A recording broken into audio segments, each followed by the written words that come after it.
Sige, 1, 2, 3.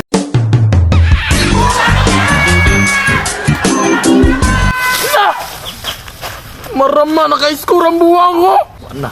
Wala, ni Pasin na. Manyak! Bantay lang jud ka. Nangawat gag kay sa kuha, tugan ka sa kong kuya. Chat na ko to be. Oh, unya, minghoy man. Paita.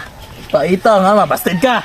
Basted niya, gingan pa ko niya na di na daw siya gusto makakita sa kuha. Expected naman na, lawar, unang-naong ni mo niya. Unsa man, kay basted naman kakarong adlaw, di na nato ni paabtugugma. Ako na po yung tirada sa iya. Mag-anak na lang yun. Ako na ha? Og sugton ka, swerte jud kay ka. Swerte dyo kayo, watch me and learn me. Ha? Di na kong tanaw, dire Pasin ako. Hala. Watch me. Nanapod ning isa. Hi, miss. Full of beauty. Balita na ko, gibasted mo si Papi ba? So it means, ako ang pilion nimo sa mundo ha. Paghilom diya, di pud ko gusto makakita sa imong naong diriya ha. Uy, grabe naman po ko. Ay, mapagipag-abot ako, pawaon din ko nimo. Alang nga, dili gyud ko ganahan sa inyo ha no. Dili ko gusto makakita sa inyo ang duha. Grabe po ka. Ay, grabe kay ka sa kuha ba. Pero sige na lang. Ano na lang, be? Last favor na lang ako ni. Promise.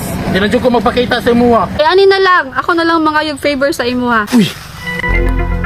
Saan man na? Piyong. Piyong? Oh, ikaw, piyong. Uy.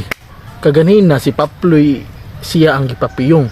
Karon ako ang iyang gipapiyong. So it means mas na siya gusto sa kuha. Sa di mo kisa kuha ba? Ah. Sige ma'am, mapiyong na ko ha. Mapiyong na dyan ko. Sure na yun eh ha. Lagi, piyong Kiss. na. Kiss ha. Asa maka nag-atubang na ako diri ha.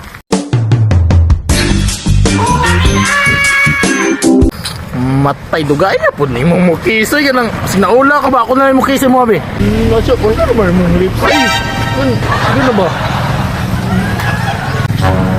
yati inita din yung mong lips ay grabe init na kayo kag lips isa pa daw be